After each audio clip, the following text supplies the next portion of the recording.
Mayor's Office of Immigrant Affairs, and we're here to discuss the recent Supreme Court decision on immigration and the impact on immigrant communities here in New York. I want to, before I begin, thank our other speakers who are here with us today. To my immediate left, Stephen Etnani, who's the Senior Advisor for State and Federal Policy for the New York City Department of Consumer Affairs. And next to him, Giovanni Bueno, a DACA recipient, IDNYC card holder, and a member of Make the Road New York. And we are also joined by Councilmember Matthew Eugene. In addition, we have representatives from African Communities Together and Charles B. Wang Community Health Center. If those representatives could please stand so reporters are able to follow up with you for interviews or questions after the panel. They are able to also facilitate multilingual interviews and questions about city services. And in addition, I'd like to recognize Maribel Hernandez Rivera, who is the Executive Director of our Legal Initiatives Programs at the Mayor's Office of Immigrant Affairs and is also available to conduct interviews in French and Spanish. What I would like to do today is three things. One, tell you about what the Supreme Court's recent decision on immigration means for immigrant communities in New York City. Two, tell you about the benefits and services immigrant communities can still utilize in New York City regardless of the Supreme Court's decision. And just reinforce that Mayor de Blasio is committed to ensuring that all New Yorkers, including immigrant New Yorkers, are treated equitably and that he continues to fight for immigration reform at the national level. So first, on the Supreme Court decision. As you all likely know, on June 23rd, the Supreme Court issued a tie decision about the president's executive actions on immigration. Mayor de Blasio and my office, together with many other city officials, expressed deep disappointment with this decision. The president's executive actions created two new programs. One was to expand a program called DACA, the Deferred Action for Childhood Arrivals, which was for immigrant young people, as well as a program called DAPA, or Deferred Action for Parents of Americans. These programs were common sense steps that would have enabled immigrant families with deep ties to the community to realize even more of their full economic, social potential within New York City. In particular, those programs would have protected New Yorkers from deportation, would have provided work authorization, and in states like New York would have even enabled health benefits. Unfortunately, as a result of the tie decision by the Supreme Court, now immigrants cannot apply for the expansion of the DACA program and the DAPA program.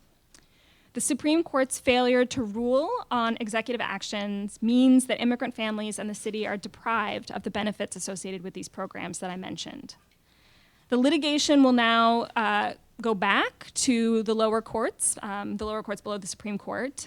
We do not anticipate that the lower court process will move quickly, and so the executive action will remain in limbo.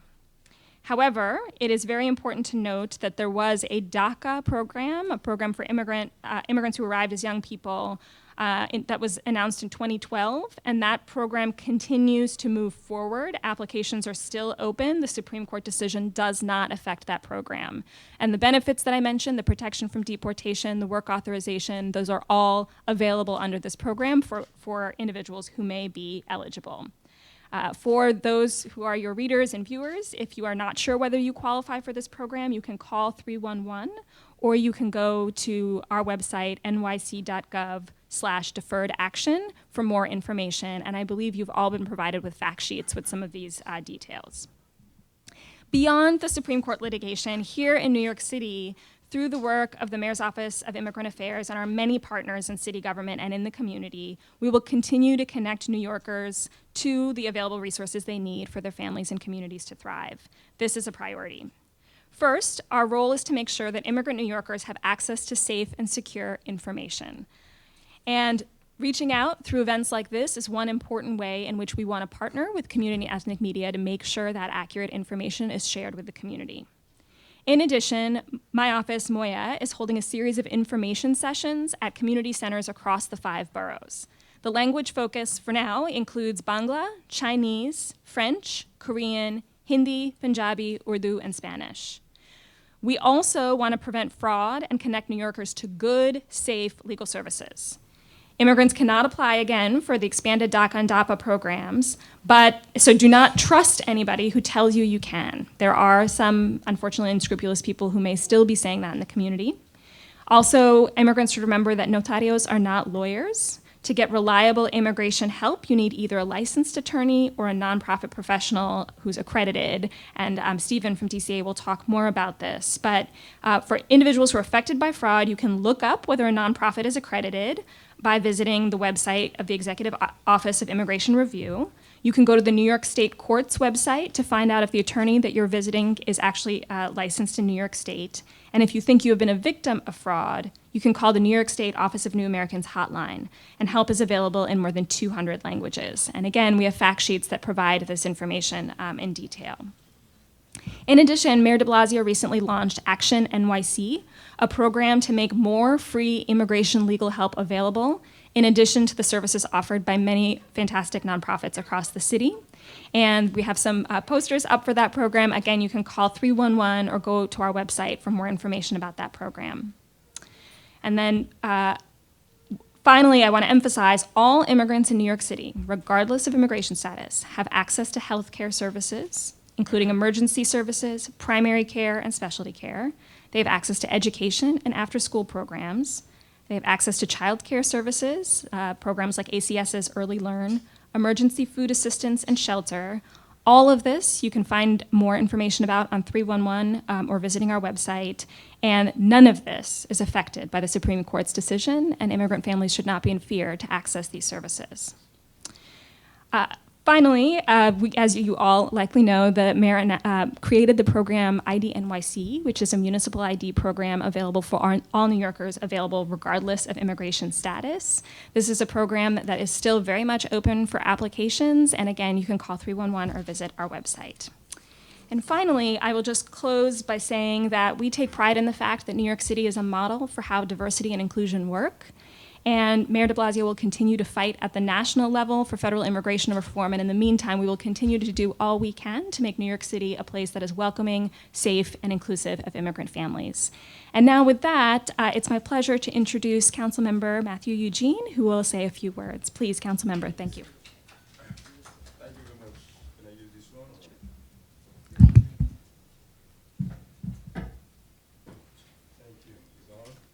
Thank you very much. Good afternoon. Good afternoon, or? Good afternoon to all of you.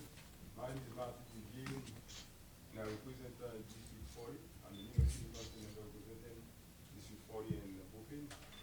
It is a pleasure and privilege for me to be here.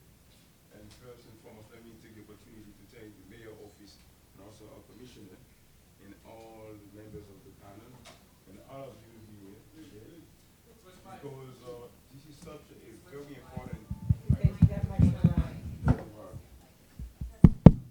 Yes, hello. Hello. Take this one. Yes, hello. Oh, that's much better. All right, thank you very much. Oh, you saved my life, eh? Thank you very much. Good afternoon again. My name is Matthew Eugene, and I'm the New York City Council member representing District 40 in Brooklyn. And it is a privilege for me to be here. And I want to take the opportunity to thank the mayor office and also our commissioner, who is doing a wonderful job. She's so young and dynamic also, right? And thank you to all my brothers from the panel. All of you who are here today, I want to thank you, not only on my behalf, also on behalf of all immigrants, and also on behalf of the great city of New York. The decision of the Supreme Court is not representative of the philosophy, the idea of this great country. And that decision threatened to eliminate the hope and the aspiration of so many people, good, hardworking people, who want to come to the United States like many others, like us, who had the opportunity to enjoy the American dream. They want to come to this country also to live with their children and to contribute to this system and to share our great democracy. Like all of you here, I share the same concern. And I believe that America, since the very beginning, has been providing to people from all over the world the opportunity that they need to have a better life for their children and for themselves. That's what makes America such a great country. And we have to continue to do that. And let me tell you something. By providing services and opportunities to those immigrant people. Not only we are giving them the opportunity to empower themselves, or we are empowering them, but guess what? We are making New York City greater, better. You are making United States of America stronger. If we don't do that, we won't respect the philosophy, the idea of this great country. And you know that immigrant people have made remarkable contribution to this country, whether it is in sport, education, and medicine. And they are also in the army serving this country, putting their life in danger for this country. And I know many of them, they don't have the immigration status, but they decided to go to put their life in danger for this country. And I think this is our moral obligation to do everything that we can do to provide them with the information. Thank you for that, again, Commissioner, with the necessary information, resources, and services that they need to become more educated and more aware, and to be able to give back, to contribute to our society. Again, it is a pleasure for me to be here as a member of the great City Council of New York City.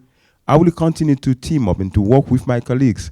We in the City Council, we have been in the forefront, of the fight for immigrants, because we know the value and the importance of immigrants for the great city of New York. If we see that people from all over the world, they want to come to United States to live or to visit United States, you know what? Because United States is the greatest country. And you know why? All that couldn't be possible without the contribution of immigrants.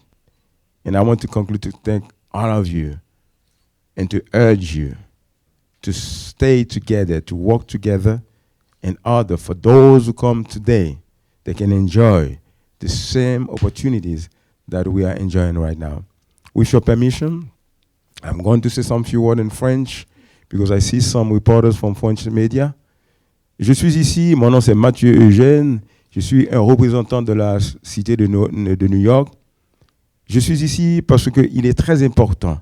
Le tribunal américain a pris une décision qui n'est pas dans les avantages des immigrants. Et nous savons tous que les États-Unis est un pays construit par les immigrants, des immigrants venant un peu partout dans le monde. Et nous autres, qui sont des citoyens américains, nous avons l'obligation de travailler ensemble, de sorte que ceux qui viennent aujourd'hui puissent avoir les mêmes avantages. Parce que si nous donnons aux immigrants d'aujourd'hui les mêmes avantages et les services, non seulement ils vont pouvoir vivre une meilleure vie pour eux-mêmes et pour leur famille, mais ils vont pouvoir aussi contribuer au succès des États-Unis.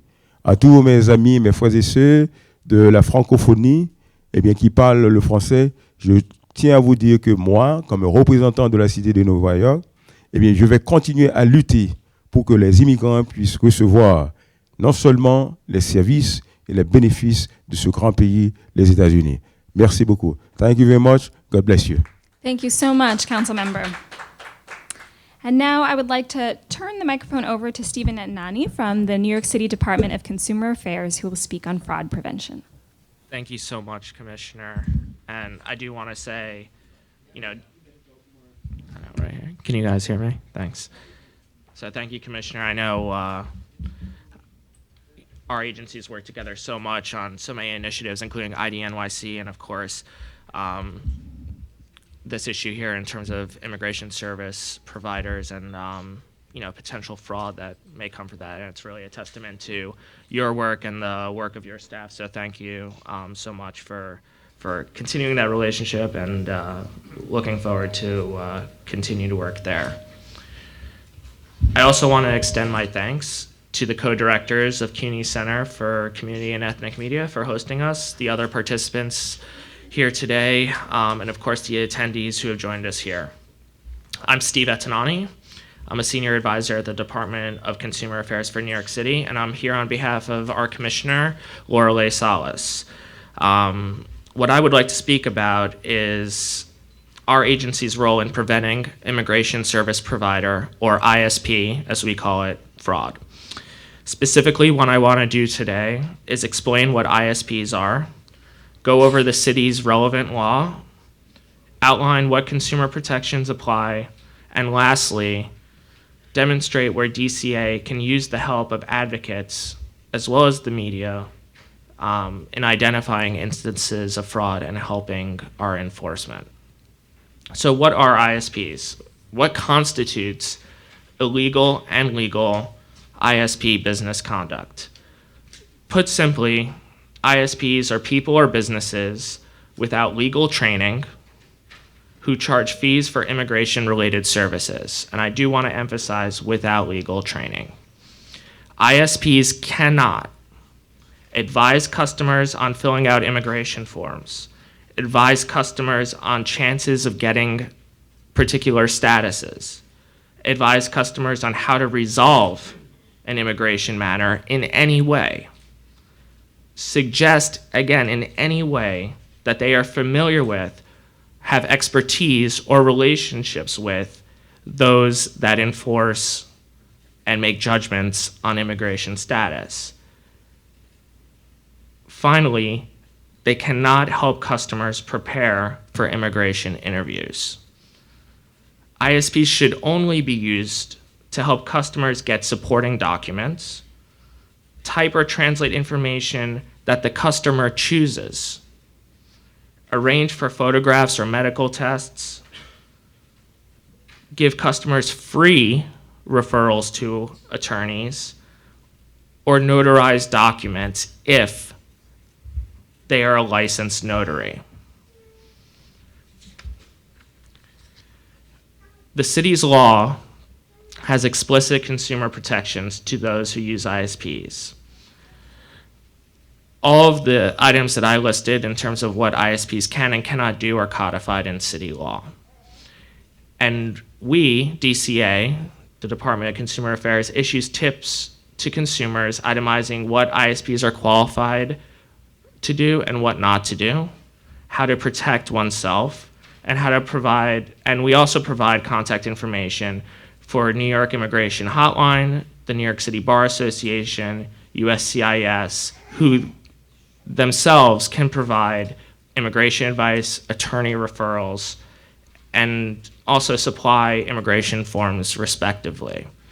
I've brought copies of some of the collateral that we provide at DCA that have tips for consumers, and I have that available in English and Spanish, but also it is available in multiple other languages through our website, nyc.gov/consumers. And I also have a card, and you can email me directly to get that information. New Yorkers are our eyes and ears on the streets. So we encourage consumers to call us and place a complaint if they've had a problem with an ISP. That way we can mediate and help to resolve the problem. We will never ask for immigration status or any personal information that is not relevant to resolving a complaint. And this is something important that our immigrant communities must keep in mind. We have staff that speak multiple languages, and they should never be afraid to call us. We can provide contact information, obtain refunds that ISPs may owe them, and I also want to stress that folks can leave anonymous complaints with us. We will still investigate and send our inspectors at DCA to an office that is suspected of fraud. With your help and continued outreach, we hope to ensure that all city residents know how to protect themselves and know their rights before going to an ISP. Thank you very much. Thank you so much, Stephen. And just to underscore, as his remarks noted, the city has very strong confidentiality policies that protects immigration status for any agency, including agencies like DCA. And in addition, New Yorkers are entitled to services in their language. And you can, if you don't receive services in your language, please call 311 and let us know so that it's a problem that we can solve. Now, I'd like to turn the mic over to Giovanni Bueno, who, as I mentioned earlier, is a DACA recipient, an IDNYC cardholder, and a member of Make the Road New York. Giovanni. Good afternoon. My name is Giovanni Bueno. I am a DACA recipient, and I'm here to share my experience getting services through Action NYC. I was born in Mexico, and when I was 11 months old, my family brought me to this country. This country and this city are my home, but for most of my life, I lived here undocumented, and with my family at risk of being torn apart. In 2012, when President Obama announced DACA, I was thrilled. I came forward to apply to make sure that I could get work authorization and to protect me and my family. My two sisters did as well. But years after DACA took effect and with Congress' failure to pass immigration reform, my sisters and I needed to renew DACA. Because of New York City's new Action NYC program, we were able to connect with a local community-based organization, Make the Road New York, and get free, high-quality help to prepare our DACA renewals. My sisters and I appreciated the security and confidentiality of Action NYC and working with a trusted community partner like Make the Road New York. This program is even more important now that the Supreme Court has failed to allow DAPA, deferred action for millions of parents, to go forward. Members of my family would benefit from DAPA, so the court's failure to decide was a big disappointment to us. But our community is committed to fighting for our families. In the meantime, we are grateful that New York City is moving forward to help connect immigrants with vital services. And we see it not just with Action NYC, but also with ID NYC, which I'm a proud cardholder as well. I hope that more and more immigrants across New York City, like me, will come forward to take advantage of these great programs.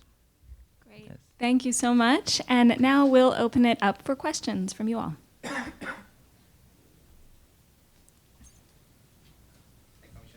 Hello. Yesterday I was reading Daily News.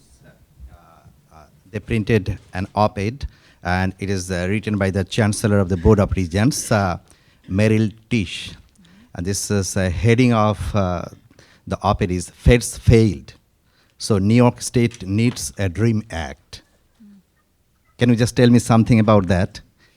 Sure, and then I'm also happy to turn it over to others to respond on that. So the statewide DREAM Act is a campaign that has been ongoing. Groups like Make the Road and many of our community partners have been involved in that campaign. And the goal of the campaign is essentially to be able to, among other things, enable access to financial assistance for immigrants who want to access higher education. And unfortunately, the DREAM Act has not been passing at the state level, and it's really critical in the same vein as all these other services and programs that we've talked about to equalize access to education.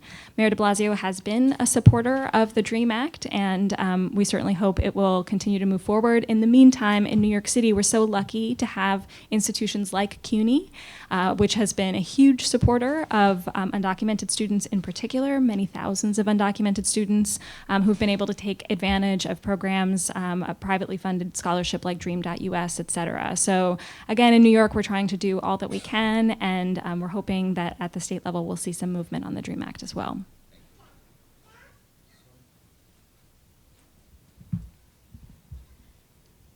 Hi, I'm Javier Castaño from Queens Latino. My question is for Nisha Agarwal. You mentioned that the city keep all this immigrant information secret, but those who apply for DACA and DAPA, that's a federal government. What kind of guarantees they really have at the federal level? Sure. So the questions on the federal level, I actually would like to turn that question over to Maribel, who runs our legal initiatives program and specifically the city's legal programs, and obviously can speak to the federal legal protections as well. Thank you for the question. So in terms of DACA and what it means for when you apply, we have been told that people who apply for DACA at the federal level, they're not a priority for deportation. In fact, that's the whole point of DACA, to be able to protect people temporarily from deportation. Now, as the people apply, the most important thing is for them to speak to a lawyer, because the lawyer will be able to tell you whether it makes sense for you to apply or not to apply. Now, the cost-benefit analysis really depends on each person. So what we really encourage every single person is to speak to an attorney, call 311, say Action NYC, and they'll be able to tell you what to do in your specific case.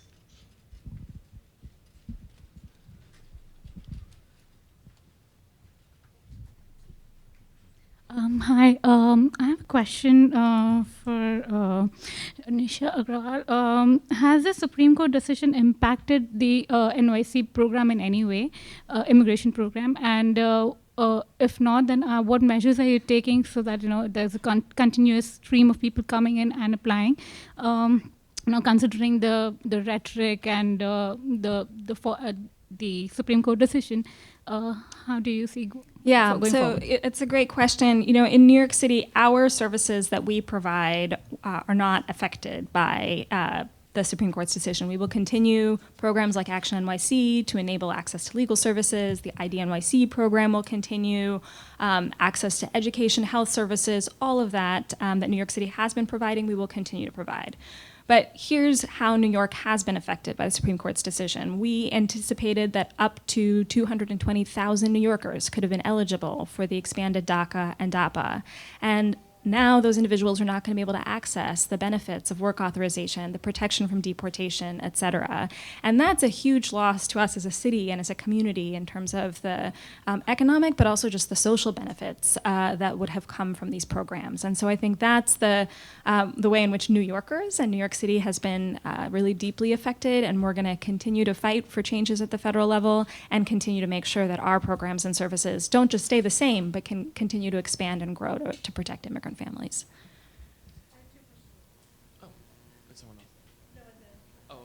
Hi, my name is Jeff Cobb. I'm from Impacto Latino. This is for Nisha. A couple of you guys mentioned fear from New Yorkers in seeking out services, and I was wondering if the city is doing anything in wake of the Supreme Court decision or in general to mitigate fear in terms of seeking out services. Yes, absolutely. So in fact, briefings such as this one are part of our strategy to mitigate the fear. It's to say, yes, we have an unfortunate decision from the Supreme Court, but here is what you can still access in New York City.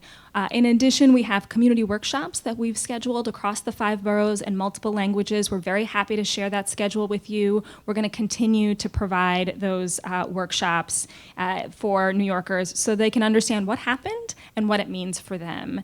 And then finally, we partner, and many of our community partners are here. In the end, it's those community partners that are the front line where immigrants who are fearful, who have concerns, are going.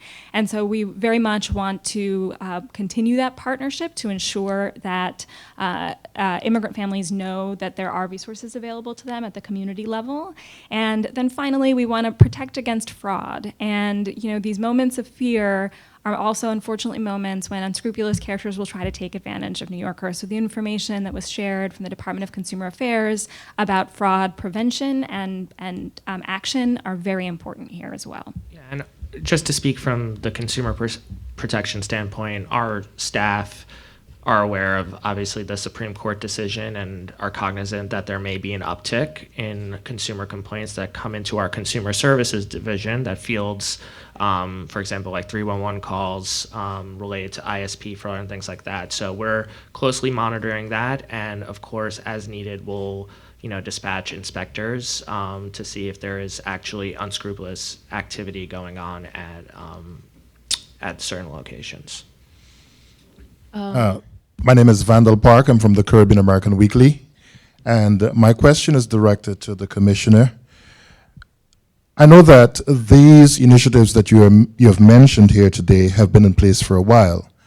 I want to look at what directly the New York City can do to help immigrants. And that is, what are your plans in terms of providing driver's license for illegal immigrants who are here working hard and that are dependent on that to provide for their families?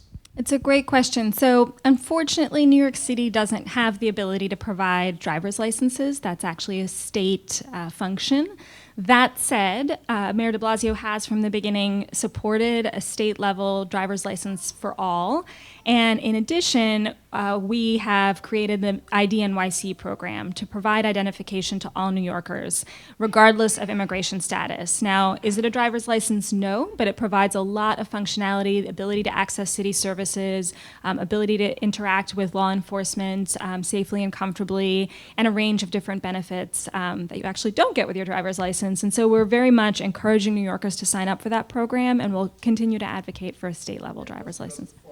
Do you intend to push further to ensure that the governor of New York State incorporate the driver's license program, like Maryland and other states who have already implemented such a program? So it has been an issue that we have been working on, that Mayor de Blasio has spoken about from his platform from the very beginning, and it continues to be something that we will, we'll follow the lead of our community partners and advocacy partners on this, but do think it's important for all New Yorkers statewide and citywide to have identification. It's absolutely essential. The mayor talked about getting more banks to accept the IDNYC. Have we been able to progress? Yep, so we have currently a dozen financial partners that are associated with IDNYC. In addition, we've had a number of the national banks begin to accept IDNYC as secondary identification. And we have information for the community that's trying to use the IDNYC for financial services that we've developed with DCA that we'd be happy to circulate. And we continue to talk with, very open to talking with new financial partners to join as primary. Yep. So Citibank, JP Morgan Chase, HSBC, and several others are now accepting the ID card as secondary ID, and we continue to be in conversation about ensuring that they are primary ID partners as well. Okay, hi, my name is Nancy, and I'm a reporter with BronxNet Television. My question for you, Commissioner, is I know you mentioned that all these programs are being taken away from immigrants, and it's, I think, if I'm correct, one program that's available right now for them to apply for or they're qualified to go to. What does this mean for future immigrants who are trying to come in? Because you know that with this one program, a lot of immigrants are going to just run towards it, even if they're qualified or even if they're not. What does this mean for those who are here and those who are going to come in, and basically the decision that you guys are going to end up making for that one program so that everyone could feel comfortable as an immigrant being in New York and working hard? Sure. So really good question. I'll start, and then I'll maybe have Maribel fill in. So one thing that's important is the program I mentioned, the DACA from 2012 that's still available, is among the kind of executive action programs, the one that's still open for applications. But there may be any number of other kinds of immigration legal relief that immigrants could be eligible for. That's why, as Maribel was suggesting earlier, sitting down and getting the legal screening and the legal consultation is important. DACA is not the only legal opportunity that may be available, but it's very important you get high quality information for your particular purposes about that. In terms of whether to apply or not, I think this is really, this has to be at an individual level decision. And it's certainly not something I could say from my vantage point. I think it's the conversation between the individual and their lawyer and their families about whether to apply into the future as well. And I'll turn it over to Maribel to add anything from that perspective. I think that what's important to note is that the two programs that were blocked, it's only two of them. One of them is DAPA. That was the programs for parents who had children who are American citizens or legal permanent residents. And the other one was the expansion of DACA. That's it. It's just those two programs. Everything else continues to be the same. So the original DACA that Giovanni applied for, that he has, that has allowed him to go to Mexico and come back, that continues. So if people qualify for that original DACA, they should apply. And so to the question before of fear, there's 700,000 people nationwide who have applied for that original DACA, who have it. They should continue to renew on a timely basis. And if there are any questions, if from the moment you got DACA to the moment you have to renew, you have had any run-ins with the law, talk to an attorney. That's one. But there's many other programs, for example, for victims of crime, for people who have been abused and have been in an abusive relationship. There are different types of programs that are very complicated for someone who doesn't have immigration legal training. And that's where we say you have to see an attorney. And we know that one of the major blocks for to see an attorney is the money. So that's why you have Action NYC, so that you can just call 311, you get a free attorney, and they can really go step by step through your information to figure out whether you qualify for something. And I do want to turn it over to Giovanni just to tell us what have been the benefits of DACA for you, Giovanni, since you've gotten it. The benefits really is you feel more secure in this country, for one, and also definitely the work authorization really helps, and you're able to get a social security and also apply for a driver's license. I haven't done it myself yet, but it's in my to-do list. But also what has been a possibility was I went to Mexico through an advanced parole that they offered me. So there was an emergency, I had to go to Mexico, and I went and I came back. So it's possible with this DACA.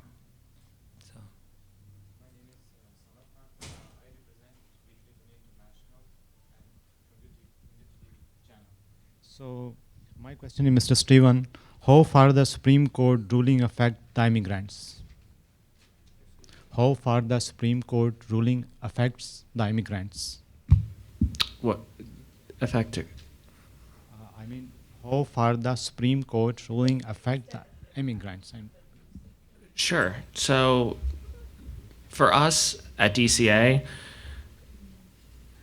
it's a fraud issue that we enforce. So for immigration service providers, the unscrupulous actors, that is, unfortunately, they tend to promise things one-on-one when they're meeting with individuals, saying, I can definitely, for example, get you citizenship status. I have a friend at X, Y, or Z agency.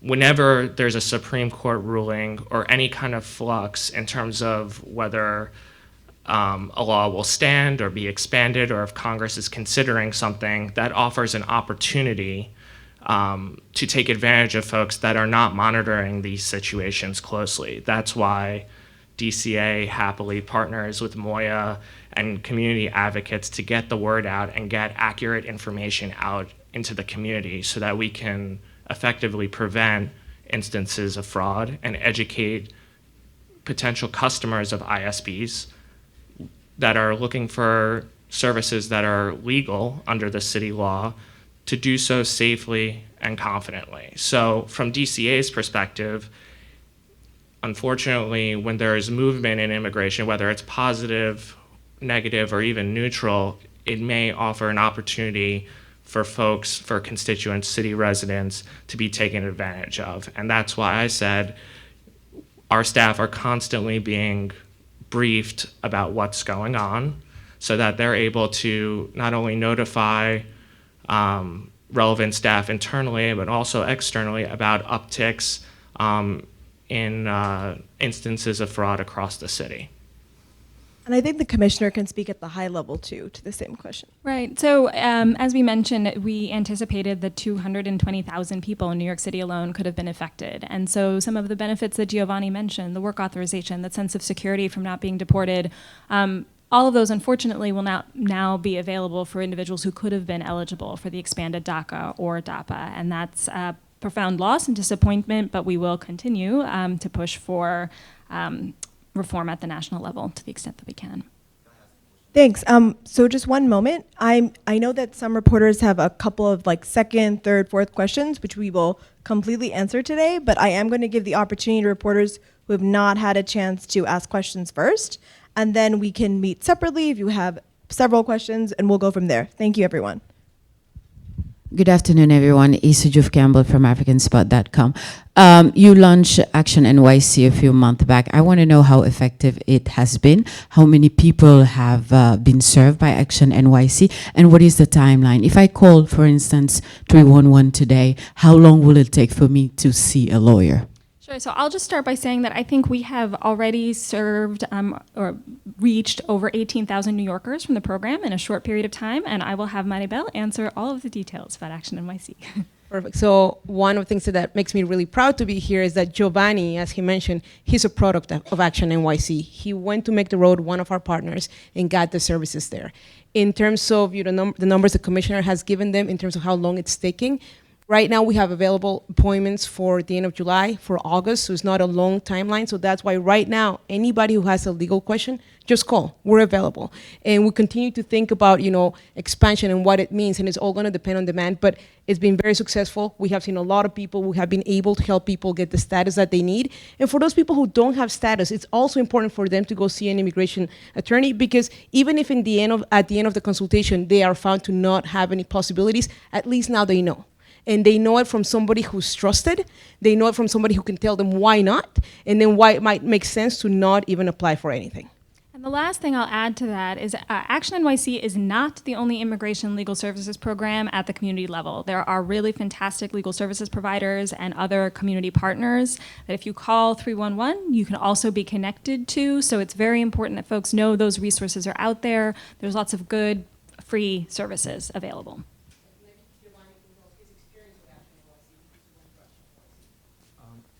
Well, for me, it wasn't too long of a wait time. It's relatively quick. Yeah, my sisters did it as well also, so we all, three of us got the help from Action NYC, and it seemed to be, everything was good. I saw a lawyer, the paralegal was very helpful as well, so very good experiences. Great. Does anyone, a member of the media, has not yet asked a question and would like an opportunity to do so? I know we had a couple. Okay, great. Questions for Commissioner. I know when the original DACA was announced, that the city had, I think, issued some kind of a grant or budget, allocated some budget for the CBOs to provide the services to applicants. So I'm wondering what it looks like in this year's budget. Yeah, so it's a great question. Similar to previously, the Action NYC program actually is a program that funds community partners in a very similar way to provide the immigration legal services. But in addition to that, the community navigation support, the sort of paralegal type help that Giovanni mentioned, as well as the outreach for information.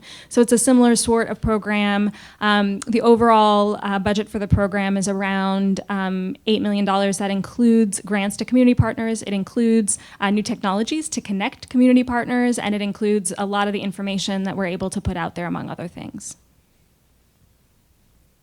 We have 4 minutes remaining in the open Q&A, so we can now, I know that you had raised your hand, and then you had, and then you had. So we'll cover those 3 questions, and then we'll have opportunities for one-on-ones.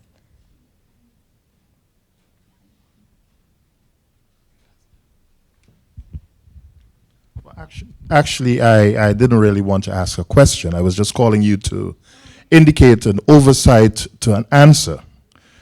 This young lady asked a specific question, and it wasn't really answered accurately, in the light that she asked specifically with the one program that is still being offered, so many people who are coming in, how would they access the program? And I basically think that the answer to that question should have been that there is a timeline specifically that is given in relation to the first DACA that was offered. First, you had to be here before 2007.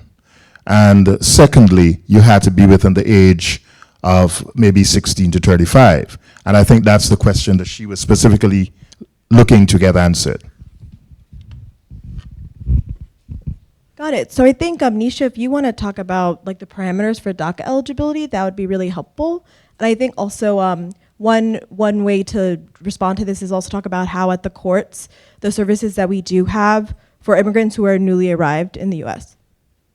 Sure. So I think I'm happy to speak about the specifics about the DACA program, which is exactly right. There's a kind of time frame within which individuals had to have arrived and an age sort of limit to which they had been provided. I actually think it would be easiest, we have fact sheets that delineate the eligibility requirements. I would actually prefer that we rely on that information because I think it's the most accurate and it's actually decently complex. And so again,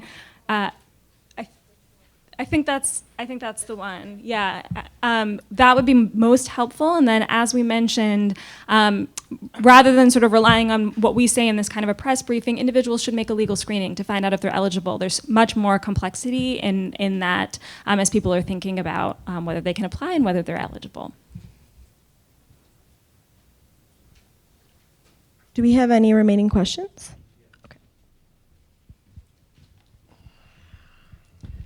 My question is for Stephen. So you were talking about the fraud for DACA and DAPA programs. So can you just tell me what is the percentage of fraud you caught or found out meanwhile so far? Yeah, so our inspectors, we go out, under city law, there are certain things that ISPs have to provide. There are signage requirements, very specific, all the way down to dimensions and font size, that articulate that they're not an attorney. They must articulate a fee disclosure schedule as well, and an itemized receipt. These are just some of the things that our inspectors look for. Additionally, we look for a bond certificate. I believe it's $50,000 that ISPs must have a surety bond. So we look for that certificate as well. There are challenges to our enforcement, and as an agency, we'll be the first to say, and as I alluded to in my remarks earlier, we need advocates' help. We need the media's help as well to kind of articulate that there are protections, as the commissioner has stated, in terms of being anonymous if you wish to be, and not having your immigration status revealed or shared with other agencies. It's very hard for our enforcement, our inspectors, to know what happens during the one-on-one conversations with folks. There are instances where we do get referrals from community advocates, or do receive complaints directly from consumers that speak to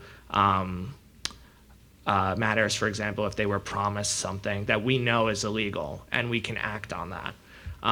However, our inspectors can't walk into an ISP and determine what they're doing behind closed doors or in a private conversation. So that's where we really need your all's help. And that's one of the challenges. Another challenge that we do have is that these ISPs are fly by night. So sometimes when we receive complaints, the storefront is closed or they've moved to another location. We do work to combat some of these challenges. Whenever possible, particularly for first-time offenders, we try to get into consent orders that enable us to do on-site training for ISPs to let them know about the law. And we can also negotiate things that aren't particularly articulated in the law. For example, having them use a Department of Consumer Affairs model contract, so that we know that, going forward, they're, they're under the law and they're, providing services that are legal in the city of New York. So the long story short is that we do check for certain things with ISPs. There are no doubt that there are challenges, and I think that these events, certainly the outreach documents that we provide, do go a long way to help bridge the gap and educate folks about their laws and their rights.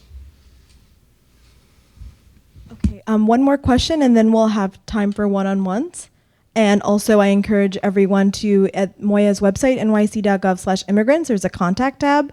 And if you ever lose my card, ever lose my contact information, have a question for the commissioner, reach out to me via that tab and I will get back to you within the hour. It's really a follow-up question. How many fraudulent cases do we have as in reported right now?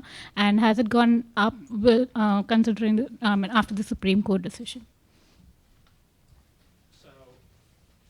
So the Supreme Court decision was just a few weeks ago. So we're certainly monitoring those metrics, and absolutely, as I noted, if there's ever if there is an uptick, will go out and enforce if there's potentially unscrupulous behavior in this industry.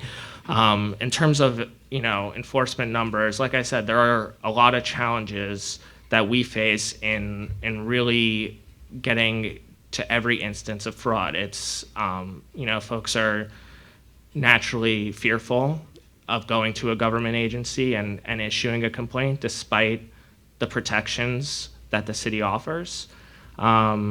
So although we do have, of course, enforcement and successes to speak to, it's in no doubt reflective of how much it's been permeated in the city. It's a very serious issue. It's one that we're looking to try to grapple in innovative ways, such as these events and with continued community outreach.